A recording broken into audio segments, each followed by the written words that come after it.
General medicine है जो बोल दिया, ऑल टेस्ट है और उसका बीमारी का मेडिसिन भी दे रहे। वुमेन्स के लिए कुछ ऐसा स्पेशल? वुमेन्स के लिए आज है ना, गवर्नमेंट की तरफ से आप देख रहे हैं कोटी मैटरनिटी हॉस्पिटल, पेटला अपने पास कुछ ऐसा इमरजेंसी के लिए? नहीं, इमरजेंसी में पास में ही है ना, हमको ये सारे हॉस्पिटल पास में आते हैं। अगर कोई लेडीज हमारे कांटेक्ट में आते हैं, किसको कुछ मैटरनिटी इमरजेंसी हो या फिर कोई और प्रॉब्लम हो, डेफिनेटली हम हमारे रेफरेंस से उनको कोई अच्छे हॉस्पिटल तो वही हॉस्पिटल रिफर करते, वहीं ले जाते हैं यहाँ से भी? यहाँ कोई ऐसा कोई सेंटर नहीं बना हुआ नहीं है? अभी हमारे यहाँ पे एक और आप देखते, बलराम गली में एक टीबी हॉस्पिटल हुआ करता था, अभी जो UPHC कार्बन 2 है, वहाँ पे काफ़ी जगह खाली है जो हॉस्पिटल की लैंड है। हमने हमारी तरफ से हेल्थ मिनिस्टर को लेटर भी लगाया है, यहाँ पे एक 50 बेड आजू बाजू का थोड़ा आपको भी होगा सबका जी है। हाँ, नहीं वो तो देखिए, अगर जगह खाली हो तो कोई भी इस्तेमाल करेगा। जब गवर्नमेंट उसको टेकअप करेगी तो डेफिनेटली लोग हट जाएंगे। अच्छा हॉस्पिटल बनाने के चांसेस है? खाली है तो उसको इस्तेमाल करने में कोई बुरी बात नहीं है। तो ऑलरेडी हमारा वहाँ पे एक आपके आने के बाद में वहाँ देखा मैंने भी, वो अच्छा काफी अच्छा हो गया हॉस्पिटल जी। तो अभी हम 50 बेडेड हॉस्पिटल का ऑलरेडी एप्लीकेशन लगाए सो अपने है एरिया में, अपने एरिया में जो बलराम गली में है, वहाँ पे गवर्नमेंट की जो हॉस्पिटल की लैंड है 2200 गज, वहाँ पे हमने रिप्रेजेंटेशन लगाया है 50 बेडेड हॉस्पिटल का। सो उसके ऊपर भी वर्कआउट कर रहे हैं, अभी प्रोसेस में है। यस।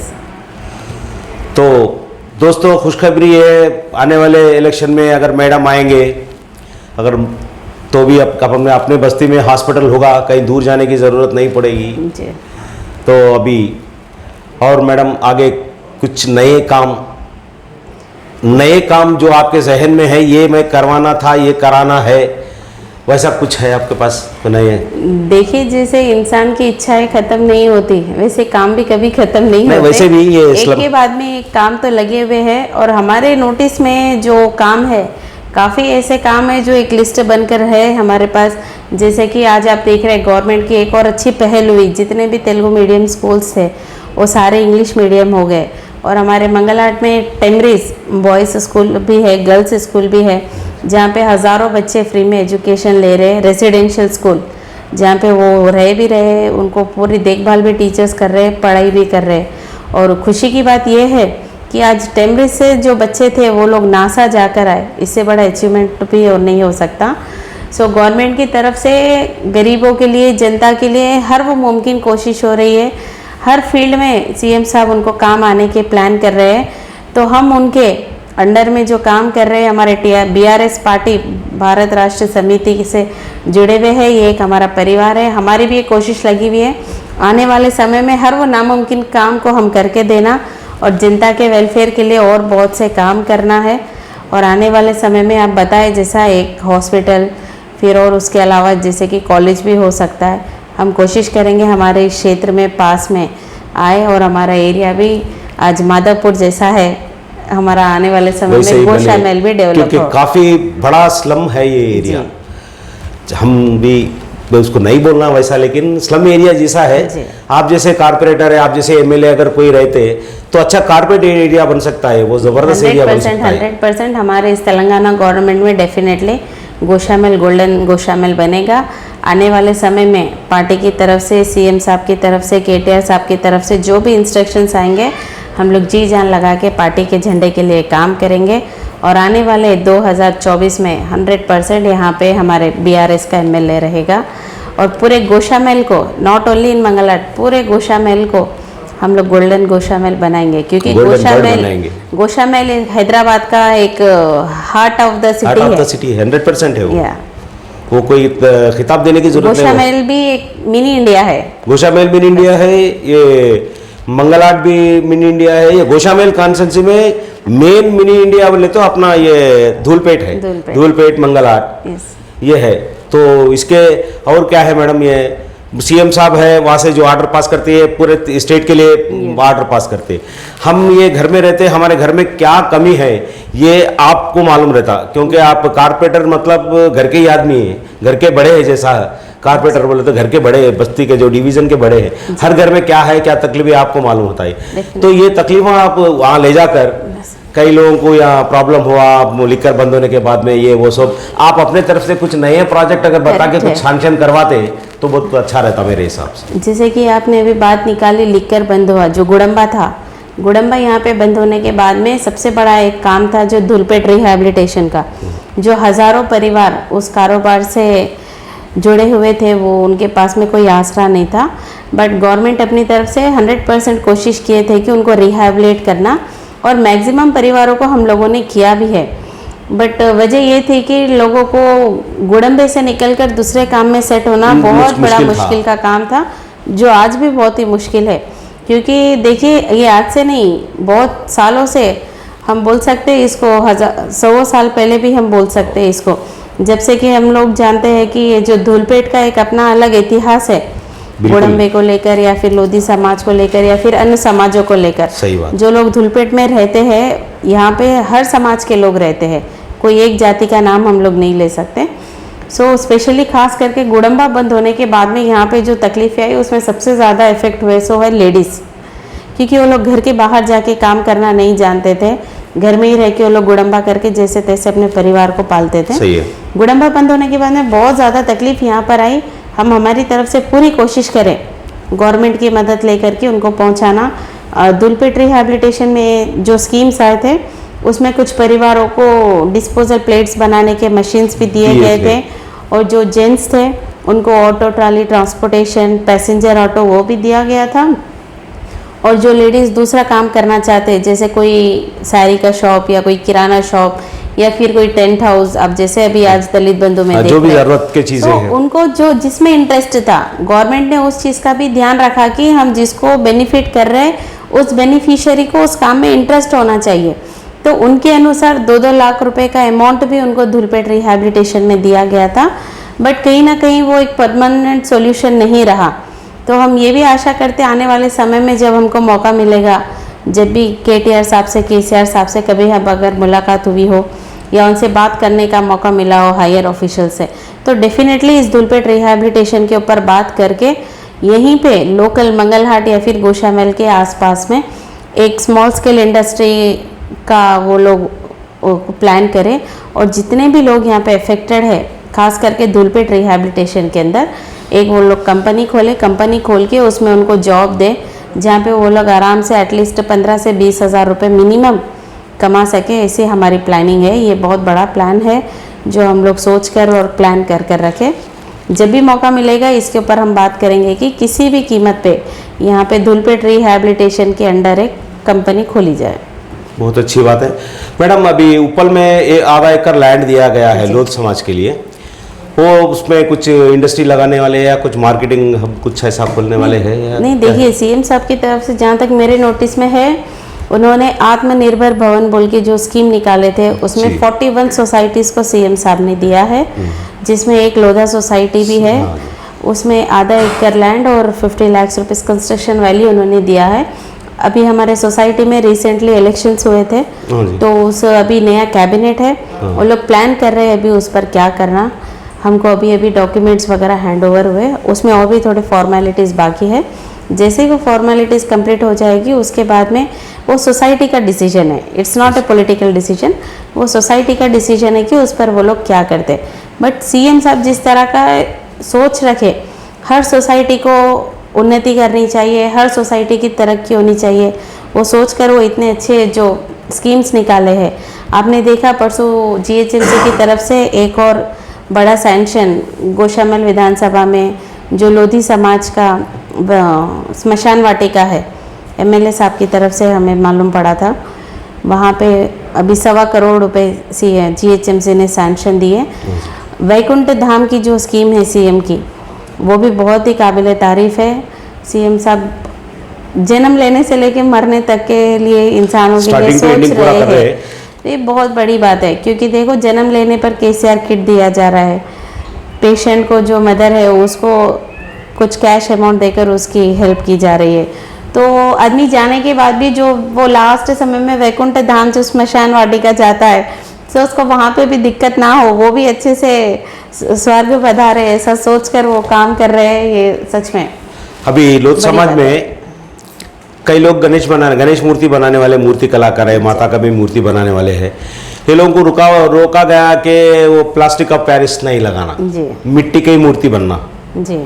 तो मिट्टी के मूर्ति बनना, वो सीजन में करना, वो लोगों को उसमें पैसों का दिक्कत भी हो रहा, वो टाइम पे अगर गवर्नमेंट से कुछ हेल्प हो, वो लोग बोल रहे भाई हम 10 रुपये 20 रुपये से भी हमको लेके मूर्तियाँ बनाना पड़ता, हम घर के परिवार सब काम करने के पर भी हमको कुछ बचत इसमें नहीं है।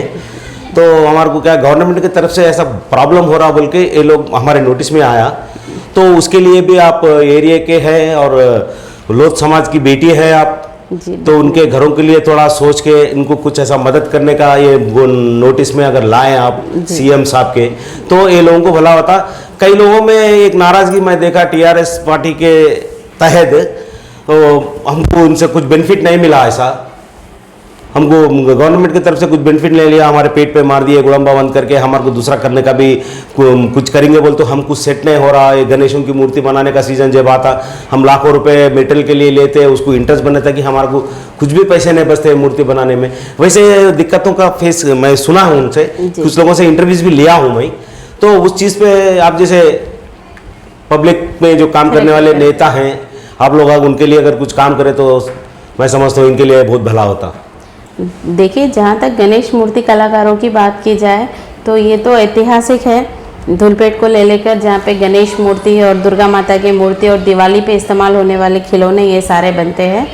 आप पिछले बार जो सीज़न गया था 2021 का 22 का, आपने देखा है कोविड के बाद में काफ़ी लोग तकलीफ़ में आए, कई लोग फाइनेंशियली परेशान हुए, बट वो अपना पर्सनल लुकआउट है। हम इसके लिए गवर्नमेंट को, तेलंगाना गवर्नमेंट के किसी भी गवर्नमेंट को हम दोष नहीं दे सकते, जो जहाँ पे अपना पर्सनल फाइनेंशियल मैटर है। और रहा सवाल मूर्ति बनाने का, ये आज से नहीं कई सालों से चलता आ रहा है। जब भी गणेश का सीज़न आता है, गवर्नमेंट की तरफ से एक बात आती है कि आप पीओपी का नहीं बनाना, not only in Hyderabad Telangana, ये पूरा ओवरऑल चलता है। दूसरे स्टेट्स में भी आप देखते हैं, महाराष्ट्र, कर्नाटका, आसपास के कई ऐसे स्टेट है जहाँ पे ये सुप्रीम कोर्ट की तरफ से ये ऑर्डर्स है। यहाँ पे तेलंगाना गवर्नमेंट का कुछ भी पर्सनल इसमें इंटरेक्शन नहीं है, वही मैं बताना चाह रही हूँ आपको। सो इसके लिए हम गवर्नमेंट को ब्लेम करना गलत बात है। बट पिछली बार जो लोग तकलीफ में थे, डेफिनेटली वो लोग में से अप्रोच हुए थे कि पीओपी नहीं बनाना बोलकर बोल रही है आपकी गवर्नमेंट, फिर इसके ऊपर हम लोग कहाँ जाना। इमीडिएटली हमने, हमारे पास में धूलपेट में गणेश एसोसिएशन वालों का एक अपना एक कमेटी है, सोसाइटी है, उन सभी को लेकर तभी हमने हमारे सिटी प्रेसिडेंट मागंटी गोपीनाथ साहब के पास हम लोग अप्रोच हुए थे, उनसे रिक्वेस्ट करके सारी ये बातें उनके सामने रखी थी। इमीडिएटली उन्होंने एक्शन लिया, जीएचएमसी कमिश्नर से बात की, जो लोग इस केस को हैंडल कर रहे हैं उनसे बात की थी। बहुत ही अच्छी तरह से उन्होंने अपना रिप्रेजेंटेशन दिया था और उसका एक पॉजिटिव रिप्लाई भी हमको आया था, जहाँ पे जीएचएमसी टीआरएस पार्टी के सीनियर लीडर्स, सिटी प्रेसिडेंट, उसके साथ में हमारा लोधा सोसाइटी मेंबर्स का जो गणेश मूर्ति कलाकार एसोसिएशन, उनकी अपनी मेहनत, इन सब की मेहनत रंग लाई। फाइनली वो लोग गणेश बनाए पीओपी के और अच्छे से अपना सीज़न करें। आने वाले समय में फिर कभी भी अगर ऐसी दिक्कत आती हो तो 100% हम मूर्ति कलाकारों के साथ में रहेंगे। गवर्नमेंट बदलाव ना हो, गवर्नमेंट को बदलाव करने का एक ही मुद्दा है, ऑपोजिशन। ऑपोजिशन को कुछ भी नहीं रहा था, पीओपी का गणेश नहीं बनाना, तो इसमें हमारे गवर्नमेंट का कुछ नहीं है, ये सेंट्रल से आ रहा है। बीजेपी के पास में मुद्दा ही नहीं होता, बस उनको कोई बहाना मिलना गवर्नमेंट को बदनाम करना, तो हम उनकी चाल नहीं चलने देंगे। आने वाले समय में भी चाहे वो मूर्ति कलाकार हो या फिर पतंग के कलाकार हो या फिर कोई अन्य जिससे भी रिलेटेड कोई भी बंदा या कोई भी सोसाइटी तकलीफ में रहेगी, हम आधी रात को उनके साथ रहेंगे, हमारी गवर्नमेंट से, हमारे सीएम से, हायर अथॉरिटी से। अब आप तो टीआरएस पार्टी के लीडर है, आप तो टीआरएस पार्टी के तहत ही बात करेंगे, उनके फेवर में बात करेंगे। हमारा कोई पार्टी नहीं रहता, हम पब्लिक के साथ में ही रहते हैं। मेरा बोलने का मतलब ये था, जो अंदर की बीमारी है लोगों को, जी, जो मूर्ति बनाने का टाइम आता, उनको बाहर से पैसे लेना करना है सब रहता। अब वो मूर्ति कलाकार, जो मूर्ति का सीजन था, जब भी मूर्ति बनाते थे उससे पहले लिकर गुड़म्बा बनाते थे, तो उनमें वो ये दो मिलके दो चीज़ों में उनका घर चलता था, मैनेज होता था। आज वो नहीं है बात। गुड़म्बा बंद होने में इनको मेन जो इफेक्ट है, जो इनका मेन ताकत था, वहाँ ताकत खत्म हो गया। अभी मूर्ति तो सिर्फ 1 महीने का, 3 महीने का, 4 महीने का सीजन रहता, 6 महीने का सीजन रहता, तो वो उसमें ही करके साल के 12 महीना गुजारना बहुत मुश्किल हो रहा।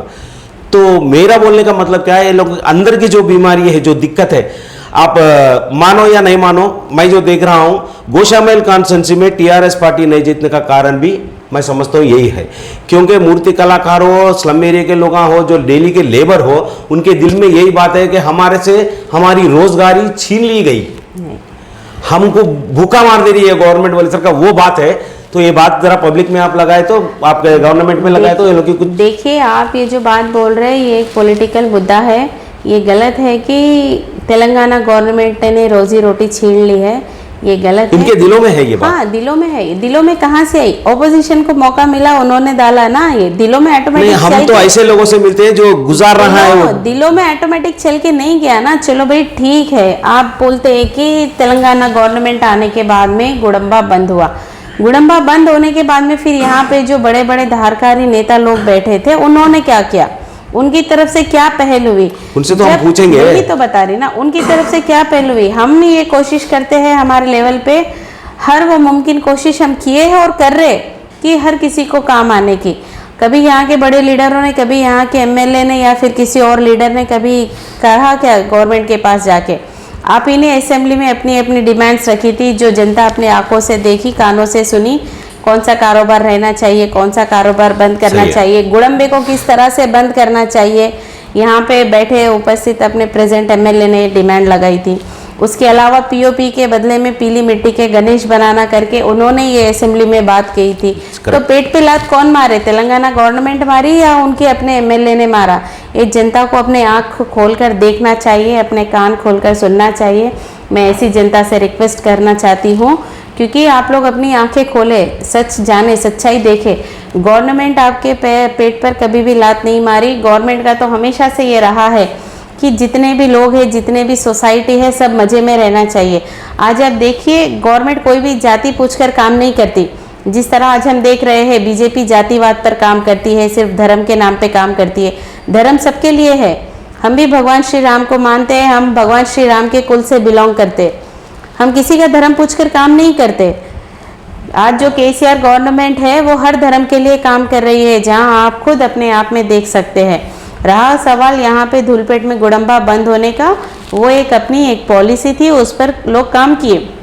उसके बाद में भी लोगों को सुधरने का मौका मिला। लोग कई तरह से, कुछ लोग थे जो कैपेबल थे, पढ़े लिखे थे, वो लोग सेट हो गए, और जो लोग नहीं सेट हुए, हम कोशिश कर रहे हैं। अभी आपको कुछ देर पहले मैं फैक्ट्री की बात बताई थी। हम कोशिश में लगे हुए हैं कि एक नॉन पोल्यूटेड फैक्ट्री अपने यहाँ पे आसपास एरिया में अगर खोले तो जो इफेक्टेड फैमिलीज़ है वो लोगों को उसमें जॉब मिले। और सबसे बड़ी तकलीफ़ की बात ये है कि यहाँ से धूलपेट के लेडीज़ बाहर जाते नहीं हैं, वो लोग बाहर काम करते नहीं है। नहीं तो आज आप देख रहे हैं हमारे तेलंगाना में एम्प्लॉयमेंट की कोई कमी नहीं है। आज आप देख रहे हैं उड़ीसा, हरियाणा, दूसरे स्टेट से लोग आके यहाँ पे जी रहे। तो हम तो यहीं के लोकल है, हमको क्या तकलीफ होगी? आप देख रहे हैं अभी फ्रेश करंटली चल रहा, अभी केटीआर अन्ना जब अभी यूके से रिटर्न आएंगे, कितने सारे जॉब्स यहाँ पर आ रहे। 450 करोड़ का वो लोग यहाँ पे अभी न्यू इन्वेस्टमेंट ला रहे कंपनीज का। तो कहीं ना कहीं एजुकेशन में भी हमारा एरिया पीछे रहा है, बट आज नहीं है। आज नहीं है। हम लोग भी आज वो लेवल पे आ गए। धूलपेट, गोशामेल, मंगलाट एरिया भी वो लेवल पे आ गया है। आज यहाँ के हज़ारों बच्चे आईटी कंपनीज में जॉब कर रहे हैं, दूसरे कंपनीज में जॉब कर रहे हैं। जो पहले जिस तरह से बैकवर्ड एरिया कहा जाता था, ऐसा नहीं है। आज हमारे पास भी हज़ारों लड़के लड़कियाँ पढ़ लिख कर आगे बढ़ गए हैं, वो लोग भी काम कर रहे हैं। ठीक है मैडम, धन्यवाद आपका। आपके विचार अच्छे हैं। इसी तरह धूलपेट में जो भी परेशान लोग हैं, जो बेरोज़गार लोग हैं, उनके लिए भी आप ऐसी काम करते रहिए, ये हमारी आशा है। आपके चैनल के ज़रिए मैं बताना चाहूँगी जनता को, आने वाले समय में वो लोग अपनी आंखें खोले, कान खोले, अपना अपना डिसीजन ले।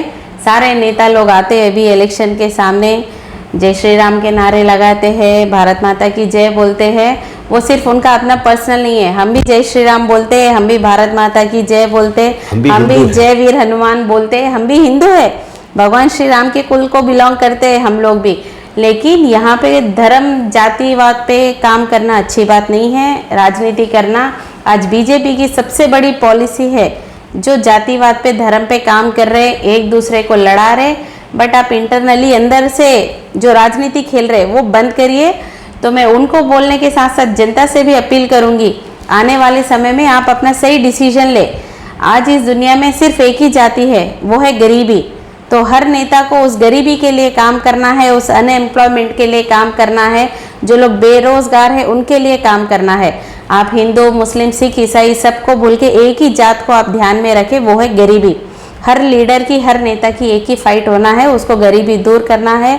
जो लोगों के पास में रोजगार नहीं है उनको रोजगार दिलाना है, उनके अच्छे बुरे में काम आना है।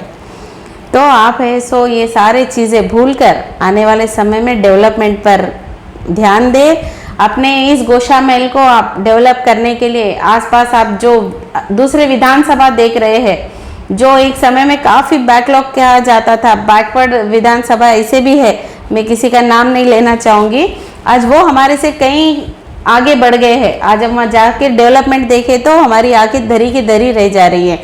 तो गोशा महल को भी आप ये मौका दें। RSO अभी असेंबली इलेक्शंस में सही लीडर को चुने, सही पार्टी को चुने, डेवलपमेंट के लिए आप वोट करें। आपके लिए ना सही, अपने बच्चों के भविष्य के लिए आप अपना वोट सही लोगों को दें। हमारे मैडम का कहना है दोस्तों, धर्म के नाम पे वोट मत दीजिए, डेवलपमेंट के नाम पे वोट दीजिए। जिसके ऊपर भरोसा है, जो डेवलपमेंट कर सकता, आपको रोजगार दे सकता, अच्छा आपको हर तरीके से फैसिलिटी दे सकता, जो आप लोगों को फैसिलिटी आज हम देखते हैं हमारे एरिया से हटके दूसरे एरिया में कितना ज्यादा डेवलपमेंट है, कैसे रोड्स है, कैसे फ्लाईओवर ब्रिजेस बनाए हैं तेलंगाना गवर्नमेंट ने। तो हमारे को भी ऐसे ही नेता को चुनना है जो हमको डेवलपमेंट दे, हमारे बच्चों को अच्छी एजुकेशन मिले, अच्छे रास्ते, अच्छे रोड्स मिले, लाइट फैसिलिटी मिले। ऐसे लोगों को धर्म के नाम पे नहीं, डेवलपमेंट के नाम पे वोट देने के लिए मैडम जी बोल रहे हैं। बात यही है आपका। बस वही है। Thank you madam. आज केसीआर साहब का जो काम चल रहा है, जो स्पीड से डेवलपमेंट चल रहा है, आने वाले समय में वही स्पीड हमारे गोशा महल में होनी चाहिए। सो इसीलिए हम BRS पार्टी को वोट देने के लिए बोल रहे हैं। आज हमारे KTR साहब जो तेलंगाना के आइकॉन बने हुए हैं, जो आज फॉरेन एब्रॉड कंपनीज को खींच खींच कर हमारे तेलंगाना में ला रहे हैं। स्पेशली इसका इफेक्ट हमारे हैदराबाद में, जहाँ माधापुर, गच्चीबौली, नानकरामगुड़ा हर जगह देख रहे हैं। अभी उनका नेक्स्ट स्टेप और भी IT कंपनियों को बढ़ाने का चल रहा है। सो बस आप उस डेवलपमेंट को ध्यान में रख के, उनके सर्विसेज को, उनके वेलफेयर स्कीम्स को ध्यान में रख के आने वाले समय में वोट चाहिए हमें जनता से। Okay madam, Telangana. Okay madam, thank you. गरीबों के लिए आप ऐसे काम करते रहिए, थोड़ा ध्यान में रखिए, गवर्नमेंट में ले जाइए बात, क्योंकि गोशा महल में काफ़ी स्लम एरियाज है, सबको भी भला होता आपकी तरफ से। Thank you madam.